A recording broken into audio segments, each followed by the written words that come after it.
Welcome all of you to our next class. In previous classes, we had seen many points regarding ethical hacking and malicious software. We have seen the different possible types of malicious software with less details. Now we are going to see uh, these prominent types of malicious softwares in much more detail with the definition, description, types, and possible kind of remedial measures, prevention methods, etc. We'll start with viruses.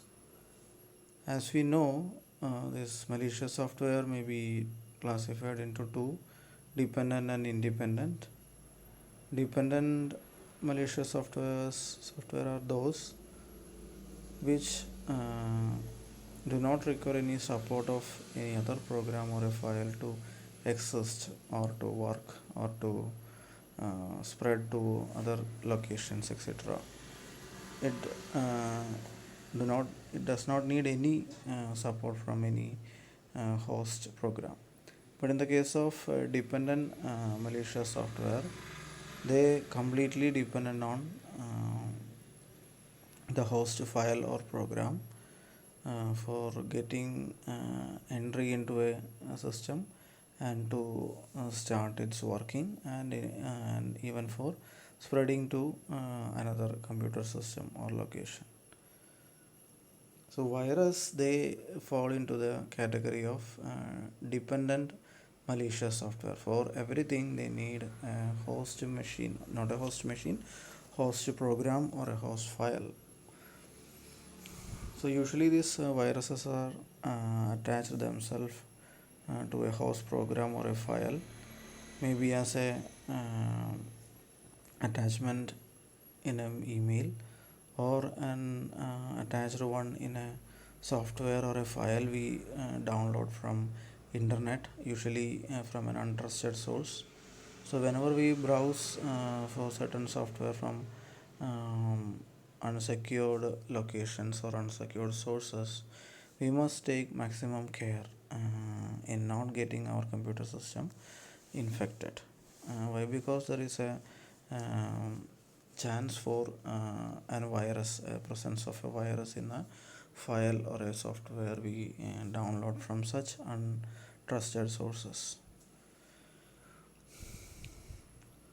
So as we stated now, virus has no existence of its own, so it attaches itself to another host program or a file. Now a virus, it is embedded in a program on a computer. Then whenever the infected computer comes into the contact with an uninfected piece of software, a fresh copy of the virus passes into the new program. um, we all know that this virus or the malicious software, they spread from one system to another or from one location to another, either through removable medias attached to them or through network. Mm. So whenever a virus come into contact with a computer system, and if the when the host program, as soon as the host program starts working, this virus also starts working. It can do anything. It can steal data, it can delete files, it can modify files depending upon the virus program written. It works, and it replicates to other files in the same system. And whenever a removable media or a network come into the contact with this infected system, it with the help of this host program itself, it starts uh, propagating or spread to those attached machines too. Thus the infection can be spread from computer to computer by unsuspecting users who either swap disk or send programs to one another over a network. In a network environment, the ability to access applications and system services on other computers provide a perfect culture for the spread of a virus. So sharing files, that is most dangerous thing. The users who are sharing files, they are unaware of the presence of this virus. Once they find that a particular file is infected by a virus, they should never share that one with any others through network or through removable media. Still, but up to up to that point, that virus will act on the host machine through the host file. Once it is detected, we must stop sharing that file. That's the only thing we can do in order to stop the spreading of that virus. We should immediately delete that file also from our computer system in order to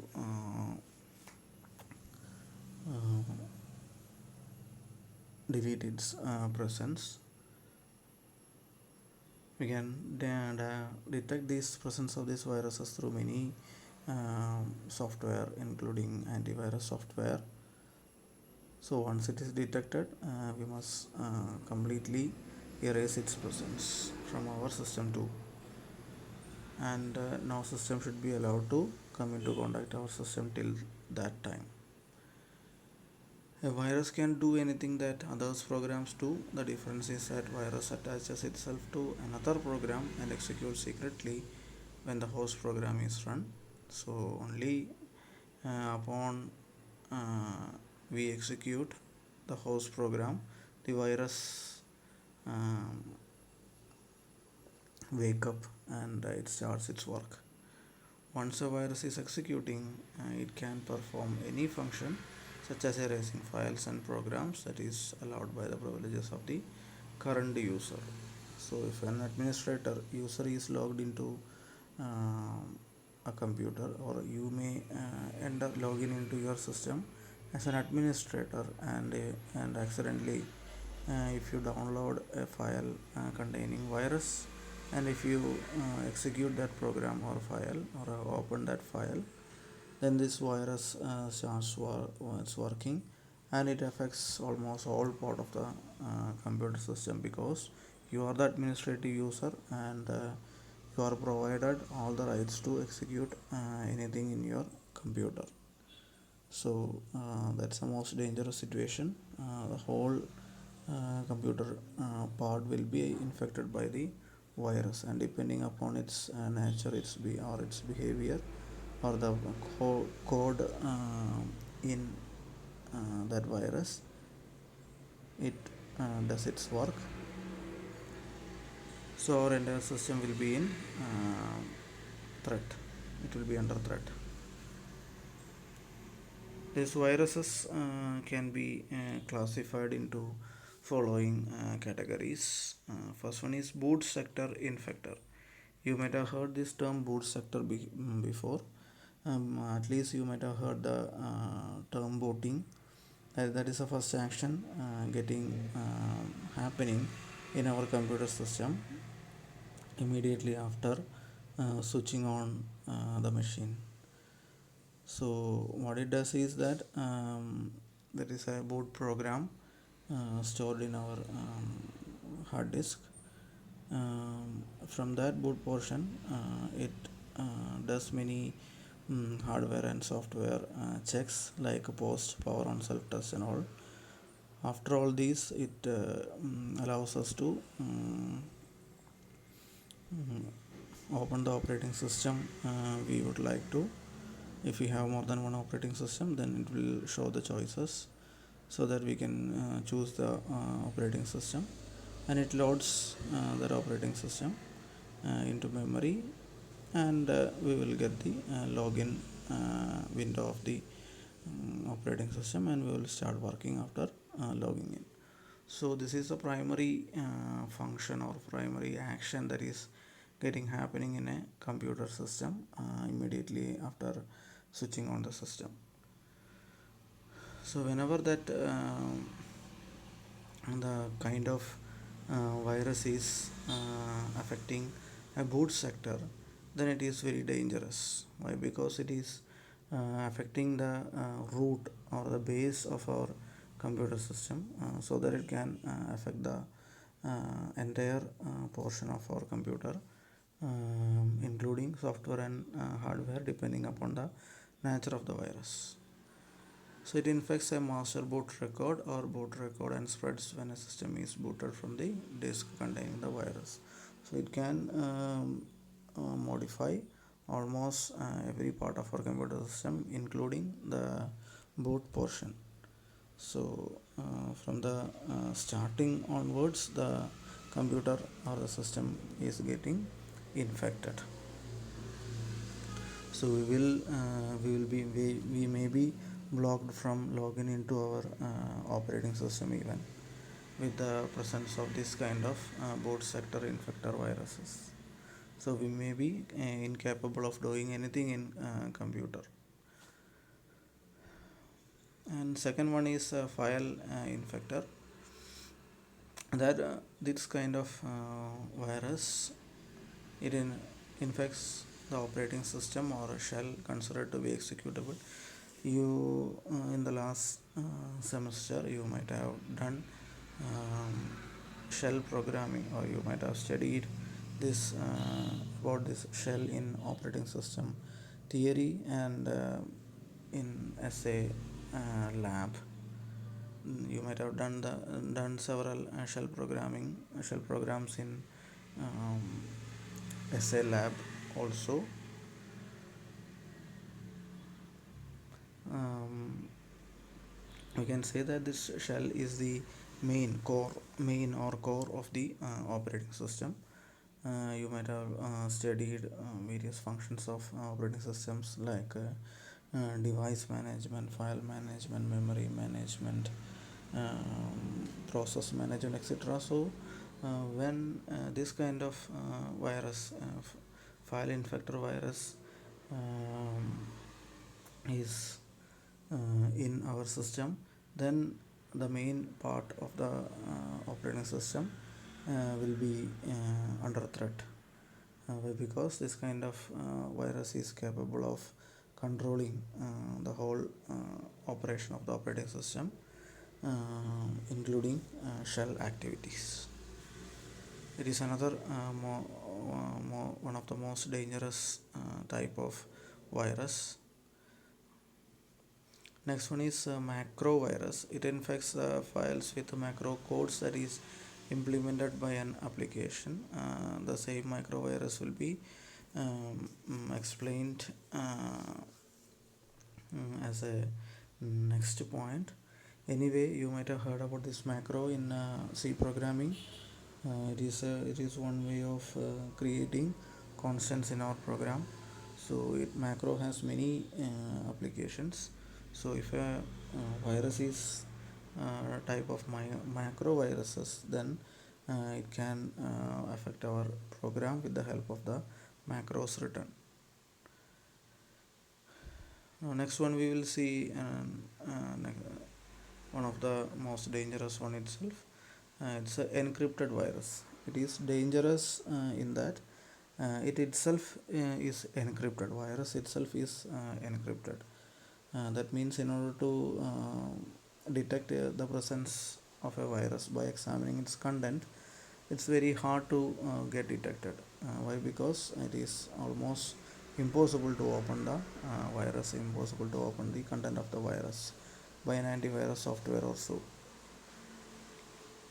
And so this encrypted virus itself is divided into two parts. One is a encryption part and second one is encrypted part. That means the encryption part encrypts the rest of the virus program using certain keys. You might have heard this term encryption before. Encryption is one kind of operation with which we make our files secured. In order to open an encrypted file, we need a key. Something like we need a key to open our door of the house or door of the shelf or something. Once it is locked, we need a key. to open it. Similar to that, here once encrypted, we need the we we need the actual key. We need the same key used for locking that program, encrypted program. So for decryption, we need the same key. That's the most dangerous thing with this encrypted virus. And one more important thing is that whenever it spreads from one portion to another, it changes this encryption method and this key. That's the most dangerous thing. If we detect the key of one virus in our system, then it is possible to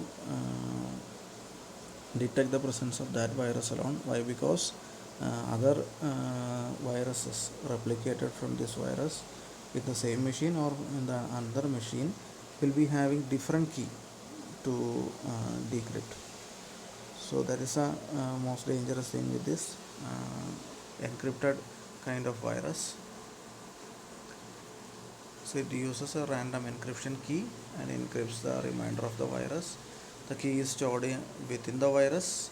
So when an infected program is invoked, the virus uses the stored random key to decrypt the virus. So only that encryption portion of the virus knows where is a key and what is the key and how to decrypt the remainder of the virus program. For an antivirus software or something, it is almost impossible to find out the key and open that decrypted thing. And I said earlier, whenever a virus replicates, a different key, random key is selected. That's a difficult thing. This virus changes the keys upon replication.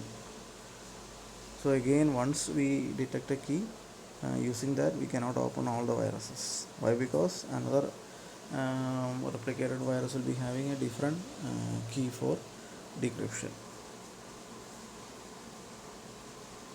Because the bulk of the virus is encrypted with a different key for each instance, there is no constant bit pattern to observe.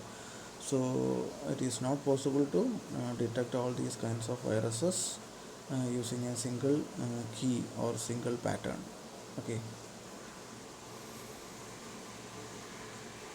Now next one, we might have heard this kind of viruses many times. Stealth viruses.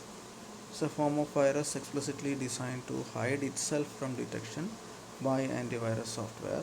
Thus the entire virus, not just a payload, is hidden. You might have heard this payload, that term payload before in data communication also.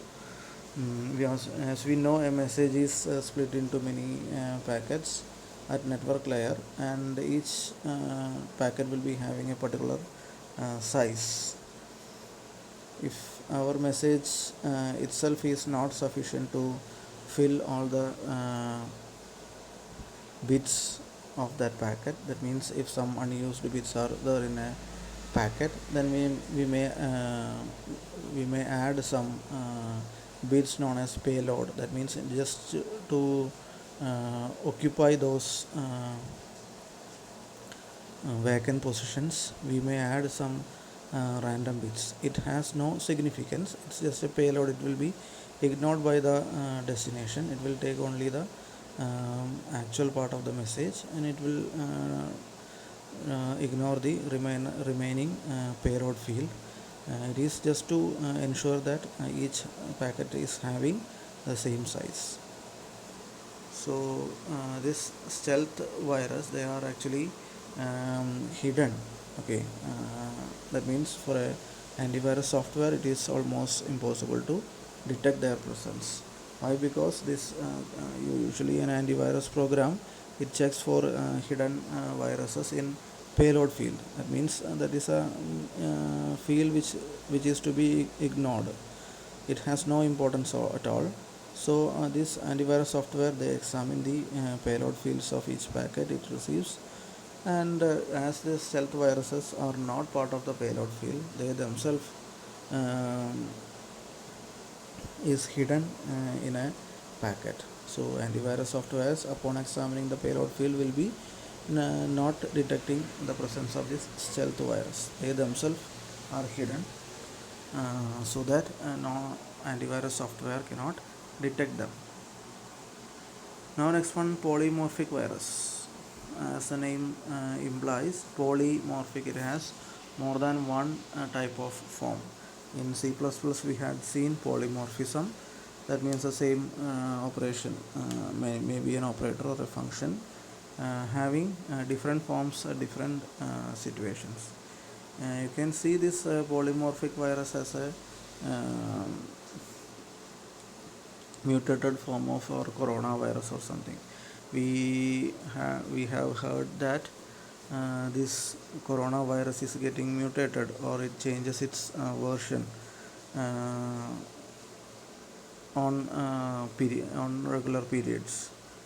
Uh, you might have heard about the Delta version of coronavirus. That is, one mutation happened to the actual coronavirus detected from China. So as the biological viruses changes its form or version, or they mutates, similar to that, these polymorphic viruses, they mutates or changes its form regularly. So the normally its action may be the same, but uh, its traces or the signature will be different. That means the infected system may be working differently for different kinds of polymorphic viruses. Usually, once a system is affected by one type of virus, almost all systems infected by the same virus will be uh, behaving in the same manner. But in the case of a polymorphic virus, if the same one kind of polymorphic virus uh, infects one system, and another system is infected by the same polymorphic virus but with a different form, they will be differing and they will be behaving differently. So for an antivirus software or an expert, it is impossible to trace that both are same mutation or different mutation of the same polymorphic virus.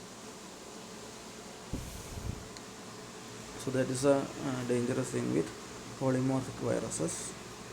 Now next one, metamorphic, that is almost similar to our polymorphic, but it is more dangerous. Why? Because it does not change its form alone, it does change its behavior too. So such kind of same mutation, two different mutations of same metamorphic viruses will be entirely two different viruses.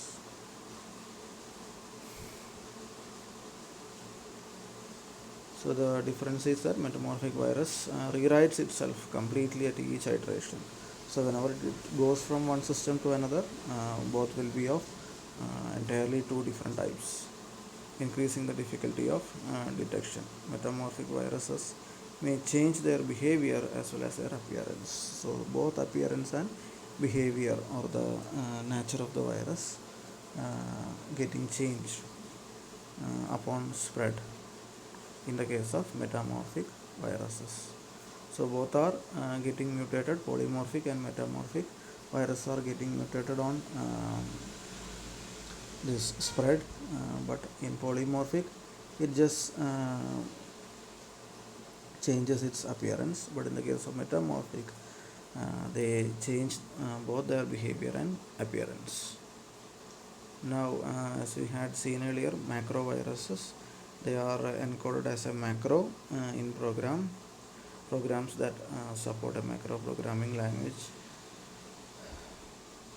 So that is one kind of viruses, macro viruses. And last one is email viruses. As we know, these email viruses, they are coming as an attachment of an email, and upon downloading it, it is resident to our computer system. Once that file is opened or executed, program is executed, this virus also starts its work. Now these are different kinds of viruses. Now we will see some well-known examples of viruses, namely Gumblar, Lucky Exploit, Slob, GP code. Now we come to the prevention methods, preventive methods. What are the things we can do against this virus attack? How we can safeguard our system before getting infected by a virus or after getting infected by the virus. So first one itself is a very popular one. It's antivirus software itself. That is one of the mostly used type of preventive mechanism, antivirus software. This antivirus software they are capable of detecting the presence of virus before this virus becomes a resident of our computer system. Whenever we download a attachment or a program, it starts scanning that file, and upon detecting the presence of virus, it gives us a prompt saying that this file is suspected with the presence of a virus. Whether you would like to continue the download, or after downloading it, it may ask you whether to open it up, or whether to execute it. If we do not allow that program to be downloaded or to be executed, then we are safe. Otherwise, accidentally if we download it and if we execute that program, then everything will be in the hands of future. We cannot do anything with an antivirus software. Why? Because after executing that virus starts its work, so almost every part of the system will be infected. Now our antivirus may be again helping us to delete all the files affected by these viruses, but we can only delete the entire file alone. We cannot remove the part of the virus alone from a file using an antivirus software. So all the infected files will be deleted forever.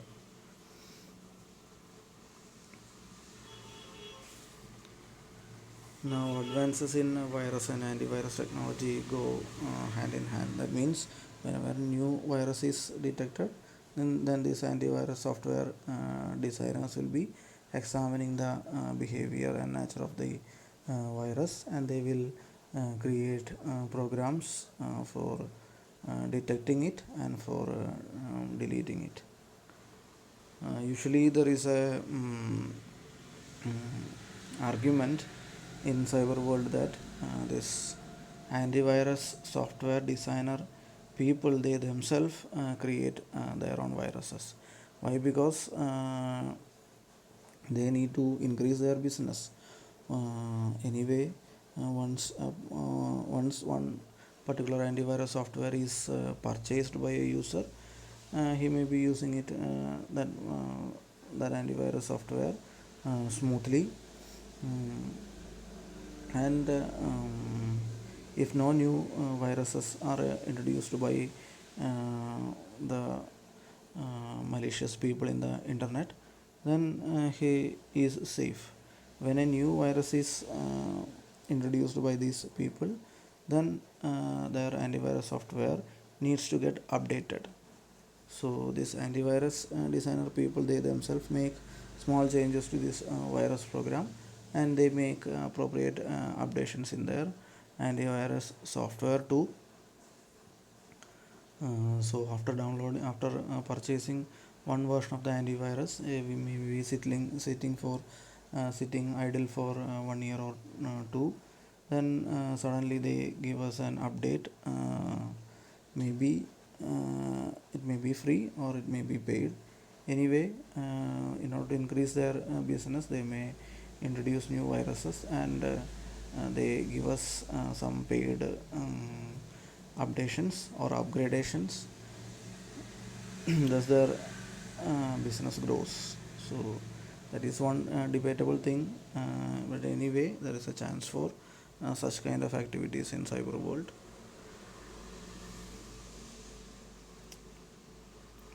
Now, second one is a digital immune system. This is a um, proprietary network uh, scanning system introduced by IBM. This digital immune system is a comprehensive approach to virus protection developed by IBM, especially on network.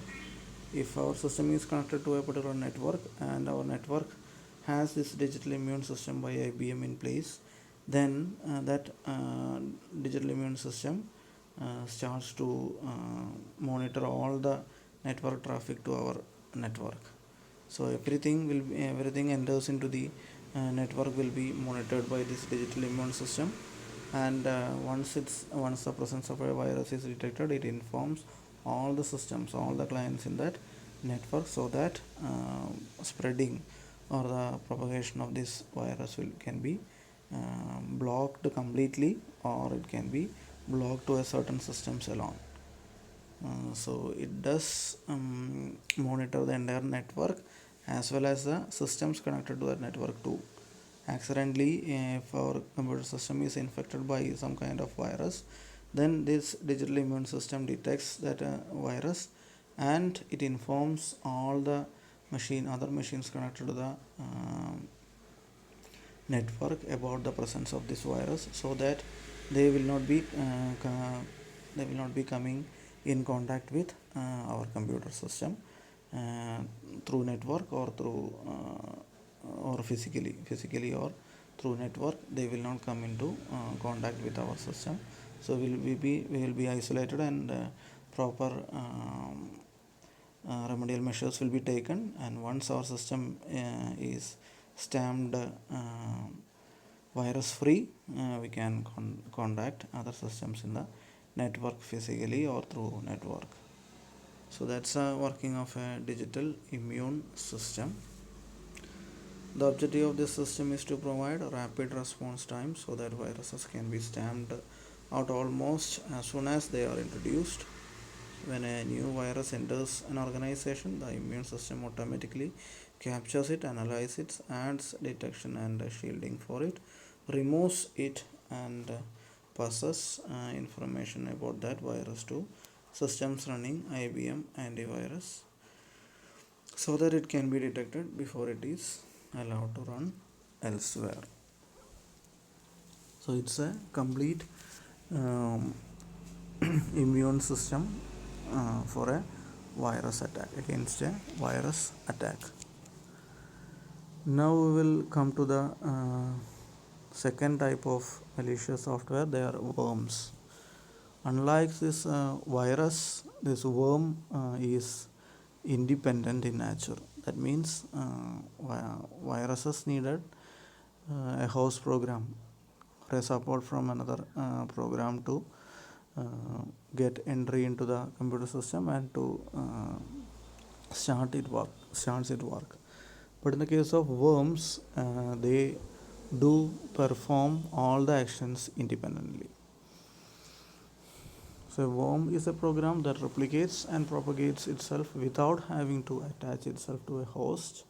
So no support needed from any other program or file. The most infamous worm are CodeRed, Nimda, and Conflicker. We will see those examples here too. Now, network worm programs use network connections to spread from one system to another. We know that there are only two main methods for a malicious software to spread or to propagate from one system to another. One is through network, and second one physically through removable media or so. Once activated within a system, a network worm can behave as a computer virus or a bacteria. So the action done by almost all these kinds of malicious software could be same. That means stealing data, erasing files, or if they are affecting the hardware part, they may block certain parts of the hard disk also from proper functioning. So almost the action or the after effect of all these malicious software are almost same. So worms, they may act like virus, or they may implant Trojan horse programs too. We will see Trojan horse programs in much more detail in the next as a next point. So Trojan horse program, it may contain many malicious and harmful software inside. So this worm may be a entry point for all these kinds of malicious software. To replicate itself, a network worm uses some sort of network vehicles such as email, remote execution capability, or remote login capability. You might have heard about this remote login capability. There are many tools used for remote login. You might have done some remote login activities in your SA lab too. Now we have many tools available in both Windows and Linux platforms. AnyDesk, that is one of the most popular tool used to get a remote system accessed. That means a person sitting anywhere in the globe can access your system in your home.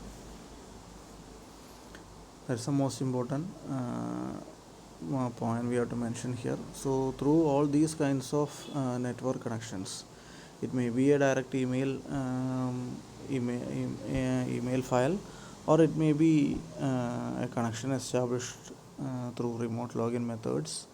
So all these are the ways or pathways for the worms to spread from one system to another. So before getting connected to another system, we must take maximum care. That's the only thing we can, that's the most important preventive measure we can take in order to get rid of all these kinds of malicious software. But that is not always possible. Sometimes we may have to open our systems for these kinds of remote or remote login or so. Now we will see the examples of worm: Storm, Mitob, Validac, Configure, Slammer, Mod, SSL.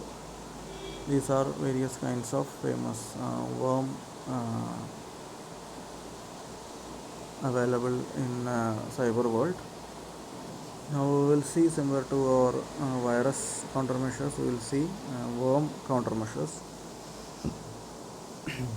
Once a worm is resident on a machine, antivirus software can be used to detect it. In addition, because worm propagation generates considerable network activity and usage monitoring can form the basis of the worm defense. So unlike this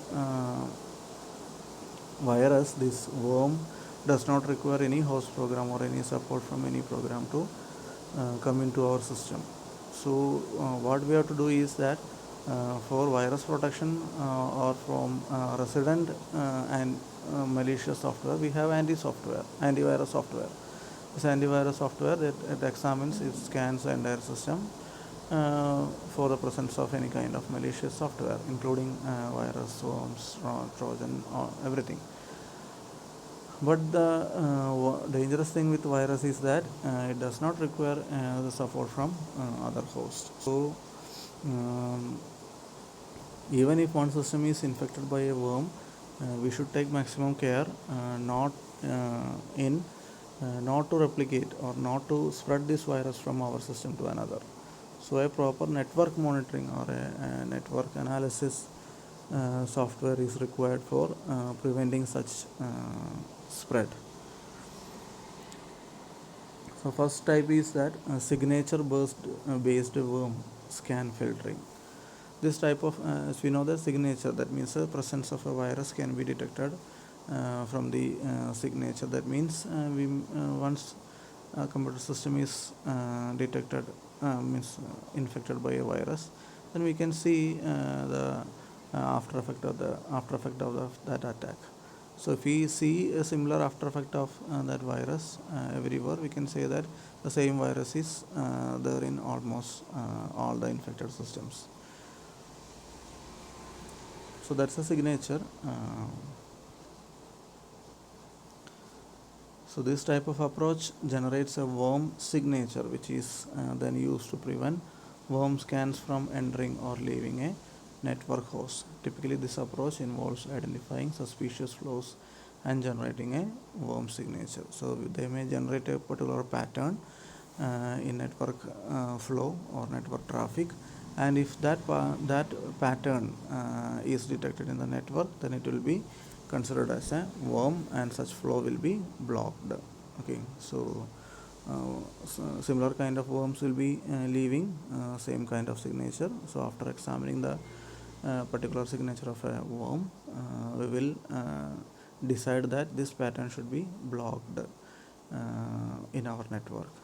So this network monitoring system, this filtering system, will be examining our network for detecting the presence of this particular pattern, and once detected, it will block that traffic. Second one, filter based worm containment. Okay, this is similar to the previous one, but focus on worm content rather than a scan signature. So two different similar to that. Here we know that there are many kinds of fevers uh, existing in our world. So many fevers may be showing same kind of signature during the first few days.